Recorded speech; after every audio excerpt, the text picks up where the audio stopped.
오늘 하나님이 주신 말씀은 창세기 31장 1절에서 16절까지의 말씀입니다. 야곱이 라반의 아들들이 하는 말을 들은즉 야곱이 우리 아버지의 소유를 다 빼앗고 우리 아버지의 소유로 말미암아 이 모든 재물을 모았다 하는지라.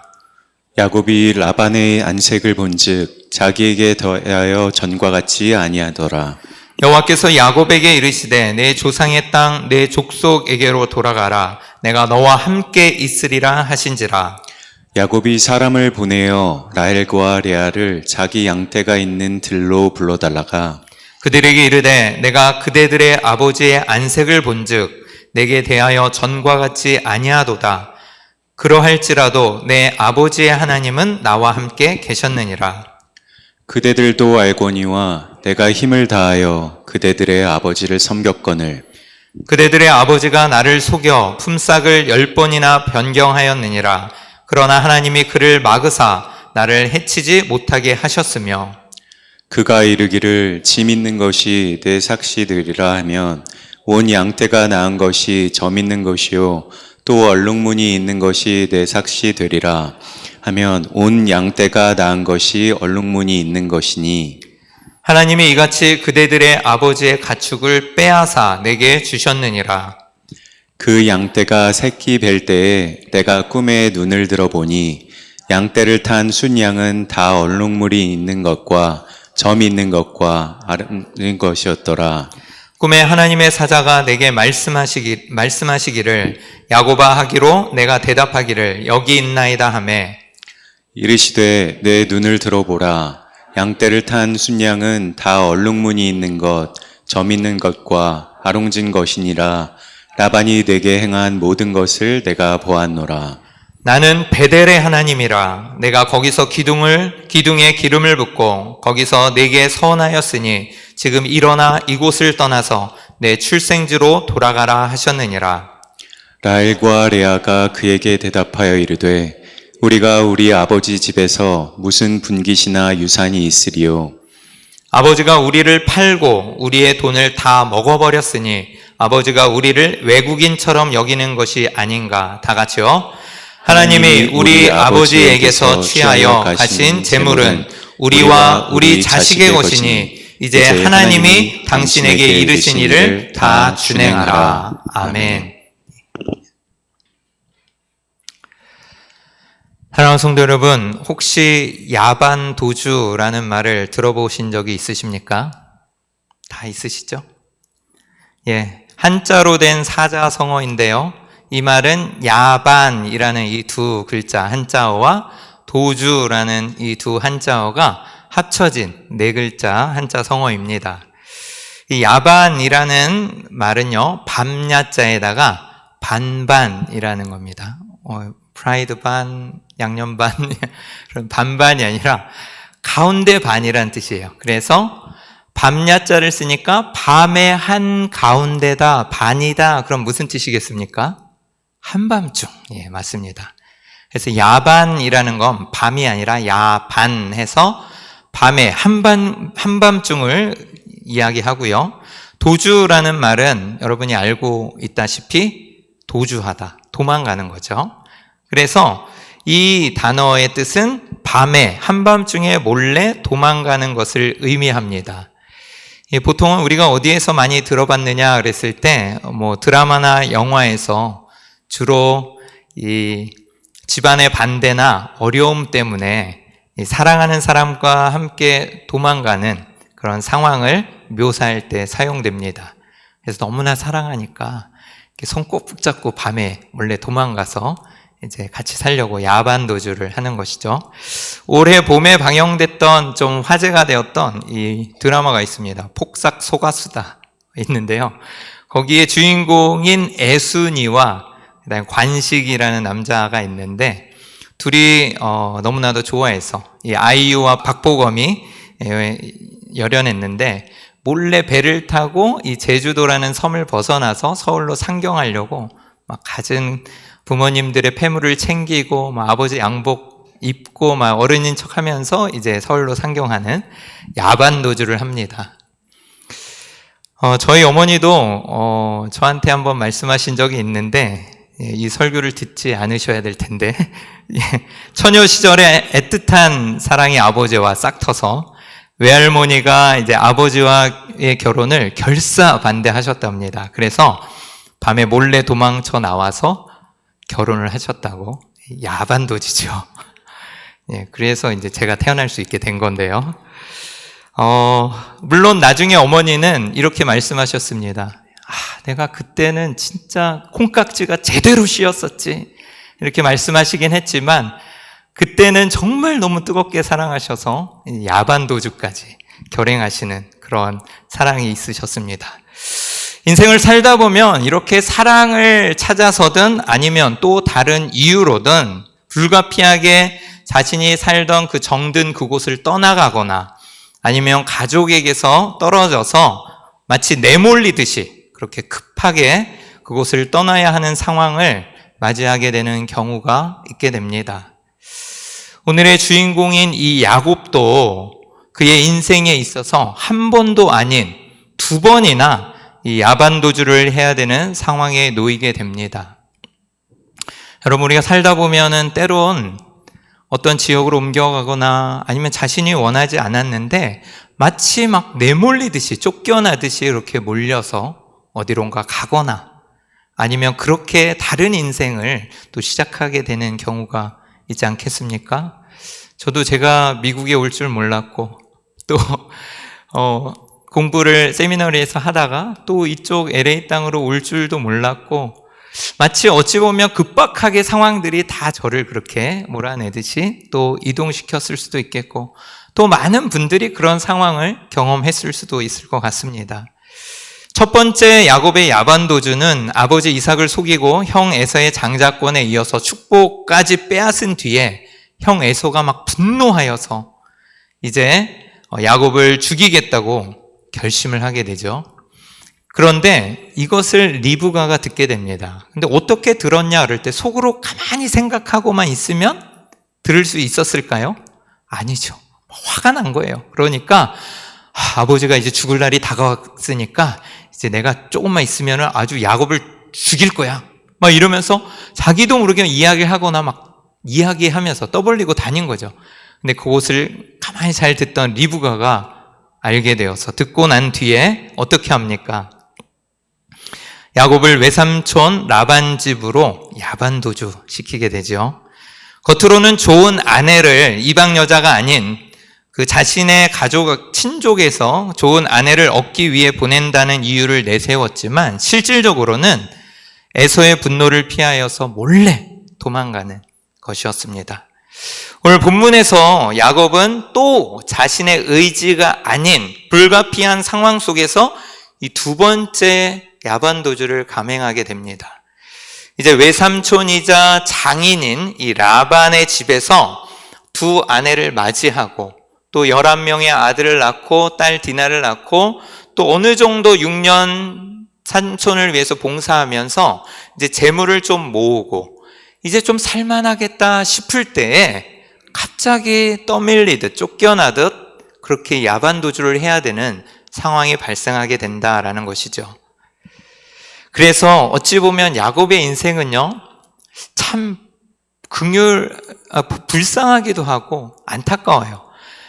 정말 그 고향 땅에서 아버지 어머니를 뒤로 하고 야반도주 하듯이 정말 죽음의 위기에서 또 그 삼촌 라반 집으로 야반도주 하듯이 쫓겨났는데 또 이곳에서조차도 고향 땅으로 가게 될 때 떳떳하게 가지 못하고 어떻게 가는 거죠?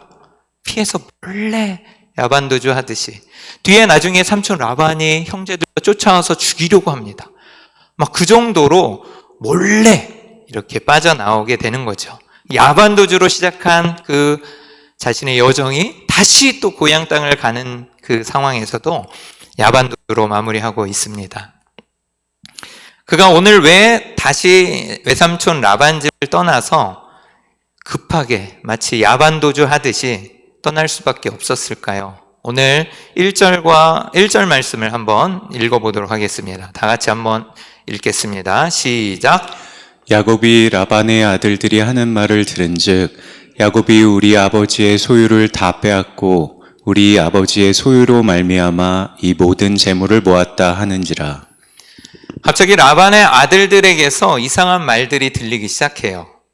처남들인 것 같습니다. 우리 두 딸이 있었는데 자신의 아내가 되었고 이제 처남들이 좀 있었던 것 같은데, 라반의 아들들은 야곱이 지난 6년 동안 많은 재산을 모으게 된 것이 자기 아버지의 소유를 그냥 빼앗은 결과라고 생각을 했어요.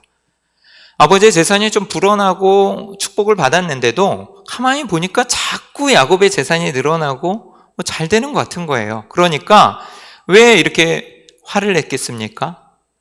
아버지의 재산이 더 많아야 자신들이 물려받을 재산이 더 많잖아요. 그렇죠? 그런데 자꾸 아버지의 재산이 야곱에게로 흘러가는 것 같고 뺏기는 것 같으니까 화가 나는 거죠. 근데 하지만 그들의 말과는 틀리게 실상은 반대였습니다. 겉으로는 야곱이 라반 곁에 있으면서 라반의 재산을 축적한 것 같지만, 라반이 그동안 누렸던 이 번성의 축복은요, 오히려 라반이 야곱을 곁에 두고 있었기 때문에 하나님께서 주신 축복으로 가능한 것이었습니다. 오히려 야곱이 라반의 집에 가서 생활한 그 20년의 세월은 처음부터 끝까지 철저하게 이 외삼촌 라반에 의한 착취의 인생이었어요. 라반은 20년간 야곱에게 저지른 그 착취의 일들, 그 세월들을 보면은 정말 너무나 불쌍하고 측은하기 짝이 없습니다. 처음에 삼촌 라반 집으로 피신하였을 때 라헬이라는 그 처자를 보고 너무나도 사랑하고 마음에 들어서 이제 결혼을 하려고 하는데, 혈혈단신으로 떠나오고 수중에 아무것도 없었던 이 야곱은 결혼을 할 때 어떻게 해야 됩니까? 지참금이라는 것을 줘야 되는데 돈이 없는 거예요. 그러니까 너무나도 결혼하고 싶어서 이 외삼촌 라반에게 자신이 7년 동안 이 여인을 위하여서 봉사하겠다, 노동의 값을 치르겠다라는 거죠. 그런데 지참금의 그러한 규모를 봤을 때 이 7년이라는 기간을 일하는 대가는 너무나도 가혹하고 큰 돈이에요. 그런데 그래도 수일같이 여기면서 정말 사랑하는 여인을 위하여 일하고 다 기한을 채운 다음에 아내를 주십시오 라고 했을 때, 이제 혼인을 치르고 하룻밤을 이제 치르려고 들어갔는데 띠로리 거기에 자기가 사랑하는 여인 라헬이 있는 것이 아니라 삼촌 라반이 속여서 레아를 들여보냈던 거죠. 그래서 일주일간 혼례 기간을 채우고 다시 이 삼촌이 또 딜을 하지 않습니까? 네가 다시 나에게 7년을 봉사한다면 내가 내 딸 라헬을 함께 주겠다. 어떻게 보면 본인이 원하지 않는 그러한 일들이 벌어졌고 속임으로 인하여서 7년이라는 막중한 그 노동을 제공했는데 또 다시 7년이라는 세월을 봉사해야 했습니다. 14년 동안 그냥 무임금으로 그렇게 지참금 쪽으로 삼촌 라반의 가정을 위해서 계속해서 완전 종처럼 종살이를 하게 된 것이죠. 그리고 나서 이제 그 기간을 다 채우고 난 다음에 이제 내가 고향 땅으로 가겠다라고 할 때 또 놔줄 이 외삼촌 라반이 아니죠. 구슬려서 여기서 재물을 좀 모으라고 하면서 또 얘기해서 6년이라는 세월을 더 머무르게 되면서 일을 합니다. 그 조건도 터무니없어요. 조금 이따 말씀드리겠지만 하여간 20년이라는 그 세월 동안 정말 힘들게 그렇게 일을 했던 야곱인데, 그동안 모았던 이 재산이 정말 착취를 당하면서 그렇게 혹독한 환경에서 일한 것이 자신의 자산으로 하나님께서 축복해 주셨지만 빼앗아 갔다라는 이 오해와 누명을 쓰게 되죠.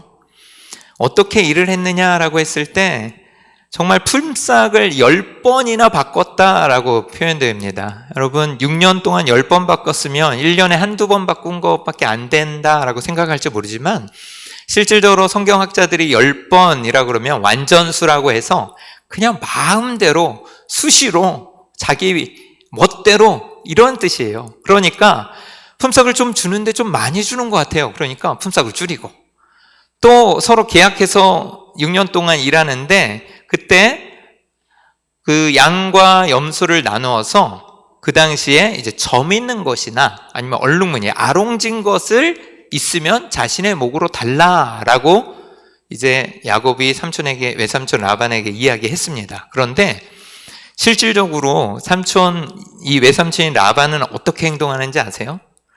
이 진짜 흰색으로 이렇게 아롱지거나 점이 있지 않은 애들을 다 분류해서 야곱에게 양을 치라고 맡기고, 아롱진 것, 점 있는 것들을 다 빼가지고 따로 자신의 아들들에게 맡기면서 따로 모아놨는데 그 거리가 3일 길이에요. 한 100km 떨어져 있습니다. 그러니까 어떻게 한 거예요? 그 애들이 혹시나 얘네들을 만나서 교미를 하고 애를 낳을까봐, 새끼를 낳을까봐 절대 못하게 한 마리라도 죽었지 않아서 따로 해서 3일 길이나 떨어진 데에서 또 따로 키우는 거예요. 그 정도로 정말 심하게 착취를 했는데, 그렇다면은 그 안에서 그런 점 있는 것이나 아롱진 애들이 태어날 확률이 있겠습니까? 없겠습니까? 거의 없어요. 6년 동안 일해도 솔직히 야곱은 그 자신의 소유를 불릴 수 있는, 또 부를 축적할 수 있는 확률이 매우 적은 거예요. 거의 불가능하다고 봐야 됩니다. 그런데 어떻게 또 일을 했느냐? 낮에는 더위, 밤에는 추위 속에서 잠도 제대로 못 자가면서 열심히 일했다라고 창세기 31장에 얘기하고, 또 맹수에 대한 피해나 도난당한 양은 야곱이 책임지고 보상했다라는 거예요. 만약에 그렇게 태어난 애들이 몇 마리 되지 않았다, 아롱진 거나 점진 것들이, 그러면은 또 어떻게 됩니까? 만약에 삼촌의 양을 치다가 맹수가 와서 잡아먹거나 아니면 잃어버린 양이 있잖아요. 그럼 삼촌이 와서 어떻게 된 거야? 라고 묻는 거예요. 그러면 그 외삼촌 라반에게 자신의 양으로 채워서 보상을 했다라는 거예요. 원래는 목동들이 그렇게 칠 때 나는 사고들에 대해서는 변상할 의무가 있지는 않았다라고 합니다. 그런데도 불구하고 다 물어줬다는 거예요. 그리고 사실상 그렇게 외삼촌이자 장인이 야곱을 대했던 행동들은 고용인이 아니라 마치 종처럼 부렸음을 알 수 있습니다. 실제로 이 외삼촌 라반의 착취가 얼마나 심했는지 이 딸들도 오늘 말씀 15절에 이렇게 고백을 하고 있어요. 제가 한번 읽어드리겠습니다. 아버지가 우리를 팔고 우리의 돈을 다 먹어버렸으니 아버지가 우리를 외국인처럼 여겼다. 여러분, 두 딸을 줬는데 그 딸들을 여기기도 어떻게 한 거예요? 아버지가 우리를 팔았다라고 하는 것은 이 야곱에게 7년 동안 싹스를 받으면서 이제 노동력으로 14년 동안을 착취하면서 딸들을 팔아버린 건 알아없습니다. 그럼 지창금조로 원래 그 딸들의 몫이어야 되는데 이거를 누가 다 착복한 거예요? 이 아버지가. 그러니까 다 먹어버렸다 표현하는 거죠. 그리고 아버지가 우리를 외국인처럼 여겼다 할 때, 여러분, 외국인, 나그네 이런 뜻이잖아요. 딸이 아니에요. 그냥 외국인이나 나그네처럼 여겨버리는 그러한 일들을 저지른 겁니다. 딸들에게도 이 정도였으니 야곱에게는 어느 정도였을지 짐작이 되는 장면이죠. 정말 자신의 딸들에게조차도 재산을 조금도 물려주지 않으려고 했던 이 무정한 아버지였습니다. 그래서 이 라헬과 레아도 야곱보다 더 긴 세월을 아버지와 함께하면서 아버지가 어떠한 사람인지를 겪어보고 이제 야곱에게 그렇게 이야기하는 것이죠. 이 장면은 실질적으로 이제 떠나가려고 할 때 두 아내를 불러서 이제 자신이 이러한 사정이 있었고 또 하나님께서 이렇게 꿈에서 나에게 말씀하셨다라는 것을 이야기하고 동의를 구하는 장면에서 이것을 이야기하고 하나님의 뜻대로 또 야곱 당신의 뜻대로 다 준행하라 라고 이야기하는 것이죠. 2절과 3절을 한번 함께 읽어보도록 하겠습니다. 2절과 3절입니다. 시작. 야곱이 라반의 안색을 본즉 자기에게 대하여 전과 같이 아니하더라. 여호와께서 야곱에게 이르시되 내 조상의 땅 내 족속에게로 돌아가라. 내가 너와 함께 있으리라 하신지라. 이제 이러한 소문을 들은 라반을 보니까 안색, 얼굴을 보니까 어떻게 되어 있다라고 합니까? 전과 같지 아니하더라라고 합니다. 이제 라반의 아들들과 마찬가지로 라반도 야곱을 바라보는 이 라반의 태도와 눈도 안색도 변한 거죠. 야곱이 느끼기에 라반이 자신을 대하는 것이 전과 달랐을 것입니다. 근데 흥미로운 표현이 있는데요. 2절에 전과 같지 아니하였더라 하더라라는 이 표현이 언어적인 표현으로 보면은 어떻게 쓸 수 있느냐면 함께 있지 아니하였다라는 뜻이에요. 함께 있지 아니하였다? 안색이 전과 같지 않았다라는 건데 어떻게 그런가? 그럴 때 안색, 즉 얼굴이죠. 얼굴 표정이 안색이 함께 있지 아니하였다라는 뜻이에요. 무슨 말일까요? 꼴도 보기 싫다. 싫은 사람과는 여러분들 함께 있고 싶지 않지 않습니까? 꼴도 보기 싫어 말하면서 그럼 그 사람 안색 변하면서 어떻게 하나요? 슉. 그리고 왠지 모르게 집사님 안녕하세요 그런데 하면서 멀리 저쪽으로 함께 있지 아니하는 얼굴이 그 사람과 함께 있지 않고 안색빛이 변하면서 돌리는 거죠. 다시 말씀드리면은 함께 있을 마음도 없어지고 적대적으로 바라보기 시작했다라는 것이에요. 쳐다보기 싫고 꼴도 보기 싫다는 거죠. 그런데 이 말은요, 흥미로운 것은 3절에 있는 이 하나님이 야곱에게 하신 말씀과 대조적입니다. 내가 너와 함께 있으리라 라고 말씀하셨죠. 그래서 이 라반의 안색은 변하고 또 라반의 태도는 변하여서 그와 함께 있지 않았지만 이 3절에는 뭐라고 하나님 말씀하십니까? 야곱을 불러서 야곱에게 위로하시면서 야곱아, 네 조상의 땅, 네 족속에게로 이제 돌아가라. 이 상황을 아시고 하나님이 그렇게 말씀하시면서 하나님은 이렇게 말씀하시는 거예요. 내가 너와 함께 있으리라. 사랑하는 성도 여러분, 사람들과의 관계는 변하고 또 오해든 또 오해가 아니던 간에 함께 있고 싶지 않을 때가 생기지만 여러분, 하나님은 늘 함께 계십니다. 어떠한 상황 가운데서도 여러분들을 변치 않게 인도하여 주시고 또 그렇게 말씀으로 위로하여 주시는 하나님이신 거예요. 라반은 그를 오해하여서 얼굴이 함께 있지 않았고 마음도 함께 있지 않았고 몸도 함께 있지 않았고 태도가 돌변하였지만 하나님은 늘 함께 계실 하나님으로 그에게 말씀하여 주시고 또 나타나 주셨다라는 것이에요. 이 야곱에게 얼마나 큰 위로가 됐겠습니까? 이 말은 창세기 28장 15절에 보면 실제로 야곱에게 베델에서 나타나서 하신 하나님의 말씀인 것이에요. 28장 15절을 보면 내가 너와 함께 있어 네가 어디로 가든지 너를 지키며 너를 이끌어 이 땅으로 돌아오게 할지라 내가 네게 허락한 것을 다 이루기까지 너를 떠나지 아니하리라 하신지라. 베델에서 언약하시고 만나주신 그 하나님의 말씀이 지금도 동일하게 하나님께서는 말씀하여 주시고 또 신실하게 행하고 계신다는 거예요. 여러분, 베델에 만난 그 야곱의 하나님은 임마누엘의 하나님이십니다. 아멘. 저는 우리가 만난 하나님, 또 우리가 경험한 하나님은요, 우리를 떠나지 않으세요. 떠나지 않으시고 또 날마다 우리와 함께 계시는 하나님이세요. 때로는 하나님의 부르심과 이끄심은 우리를 마치 내몰듯이 환경의 압박과 함께 막 나타날 수도 있습니다. 하지만 야곱이 이 고향 땅으로 가기로 결정한 것은 단순히 내몰리듯이 떠나는 도망이 아니라 하나님의 순종의 결과였다라는 것이에요. 믿음은 기다림과 인내의 시간을 요하고 또 그것과 함께합니다. 야곱은 베델에서 하나님이 말씀하신 이 언약이 이루어지기까지 떠나올 때 이렇게 긴 세월이 걸릴 줄 몰랐어요. 형의 죽음의 위협으로부터 떠나서 그 광야에서 정말 처량하게 너무나도 외롭고 그런 상황에 돌베개를 하나 베고 자고 있을 때 하나님이 친히 찾아오셔서 만나주시고 그 돌기둥을 세우고 기름을 붓고 그곳을 하나님의 집이라는 베델이라고 자기가 이름을 붙이던 하나님이 언약하고 말씀하실 때 그것을 받고 믿음으로 아멘하며 베델이라고 이름 지은 그 땅, 그곳을 떠나올 때 이렇게 오랜 시간이 걸렸을 줄 알았겠습니까? 그런데 그 20년 이후에 이제 하나님은 언약을 이루려고 하시는 거예요.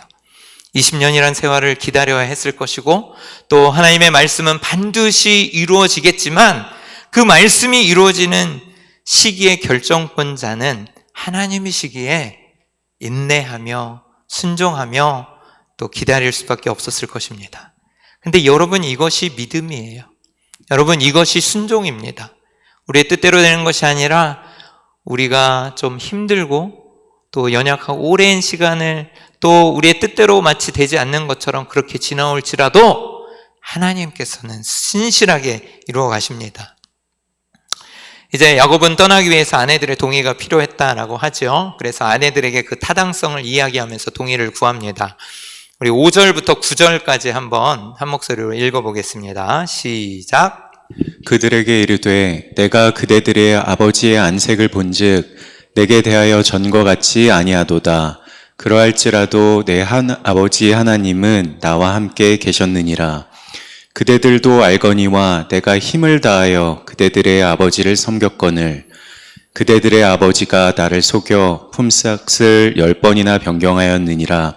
그러나 하나님이 그를 막으사 나를 해치지 못하게 하셨으며 그가 이르기를 점 있는 것이 내 삭시 되리라 하면 온 양떼가 낳은 것이 점 있는 것이요 또 얼룩무늬 있는 것이 내 삭시 되리라 하면 온 양떼가 낳은 것이 얼룩무늬 있는 것이니 하나님이 이같이 그대들의 아버지의 가축을 빼앗아 내게 주셨느니라. 여러분, 이 이야기는 앞서도 다 설명할 거 여러분이 잘 아는 이야기죠. 6년간 삼촌을 위해서 일할 때 어떻게 이렇게 지냈는지 구구절절 이야기하고 있지요.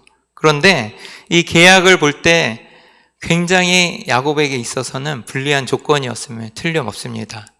야곱이 그렇게 따로 떼어놔서 교미 못하게 했을지라도 어떻게 합니까? 교미할 때 그 물 마시는 데 가서 막 마누까지 흔들면서 막 그렇게 열심히 노력하잖아요.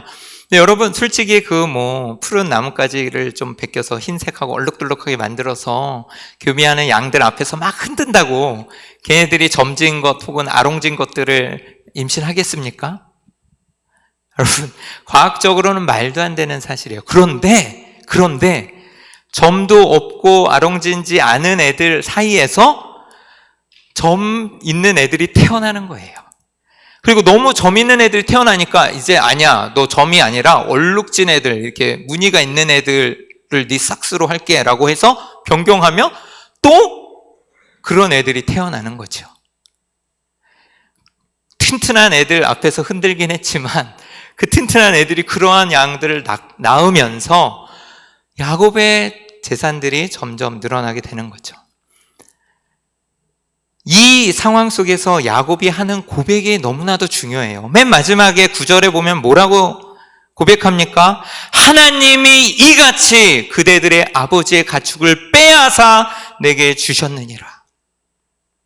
라반은 어떻게든 야곱의 재산을 빼앗아서 자기 것으로 축적하고 부려먹으려고만 했지만 정말 임만을 내시고 살아계신 하나님이 그 야곱에게서 도리어 빼앗아서 강권적으로 탈취하다는 뜻이에요. 그것을 가져다가 야곱의 것으로 삼아주셨다라는 거죠. 이 일은 무엇입니까? 이 일은 절대 야곱의 힘으로는 일어날 수 없는 상황이라는 것이에요. 오직 하나님만이 하실 수 있는 것이고 또 야곱이 그 축복을 받을 만한 상황이 아니었음에도 불구하고 오직 하나님의 은혜와 계획 속에 그것을 이루셨다라는 것이에요. 20년의 시간 동안 정말 말로 표현할 수 없는 그 고난 가운데 별별 어려움을 다 겪었겠지만 하나님께서는 야곱을 보호하시고 라반을 막으셨음을 고백하고 있습니다. 야곱도 이제 그것을 알았어요.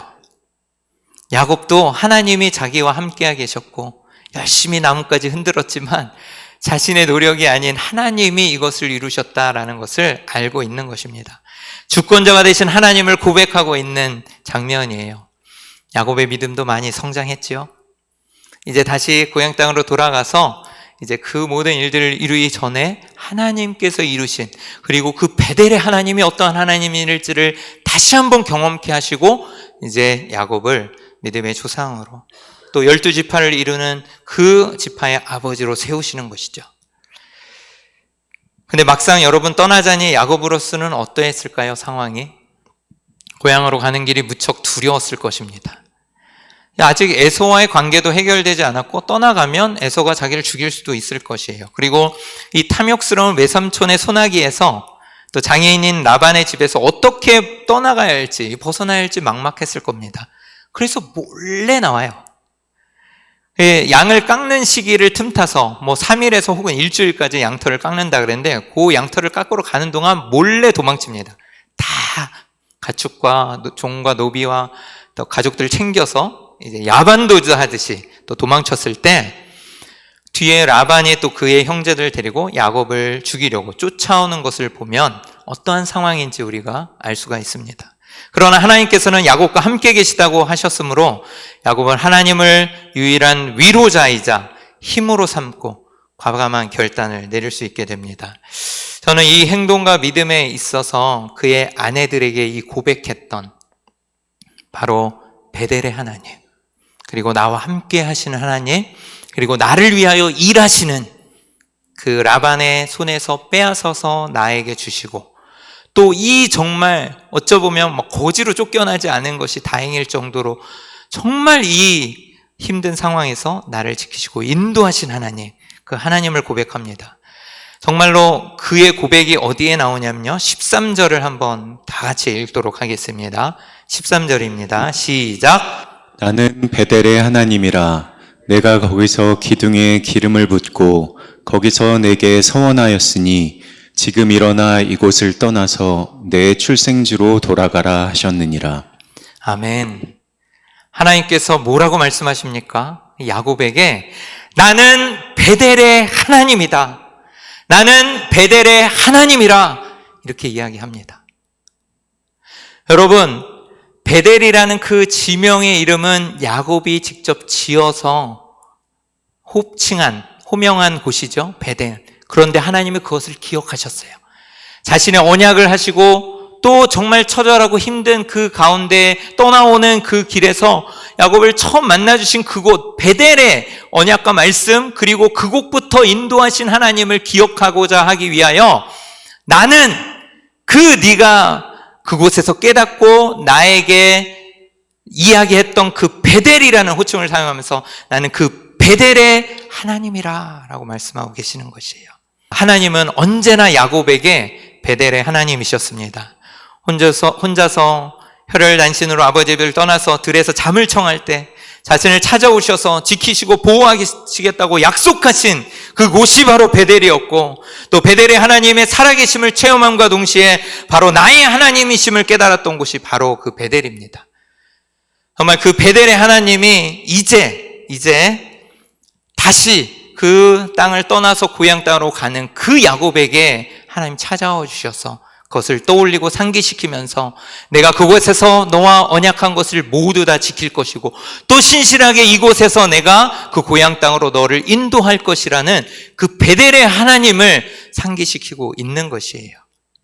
처음 베델의 하나님을 만난 이후에 야곱은 지금 20년 만에 다시 길을 떠나고 있지만 베델의 하나님을 상기시키고 나서 또 그의 길의 여정을 떠나면서 34장에 보면은 이제 자기가 사랑하던 디나의 딸이 세겜 추장에게 또 강간을 당하고 또 그 족속을 다 치면서 여러 가지 일들이 있는데 다시 그 베델의 땅에 올라가기까지 또 10년이라는 세월을 소비합니다.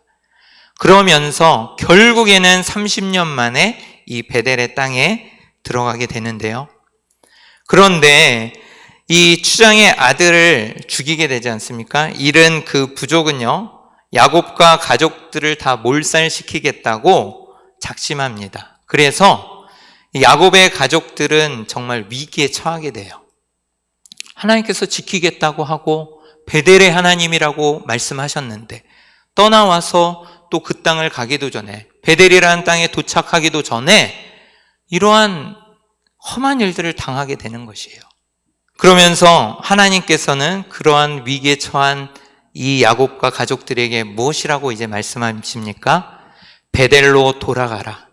베델로 돌아가서 하나님께 제단을 쌓으라라고 이르시게 됩니다. 그래서 이에 야곱은 가족들을 모두 모아놓고 우리의 살 길은 오직 한 길이다 그러면서 하나님의 명을 따라 베델로 올라가게 됩니다.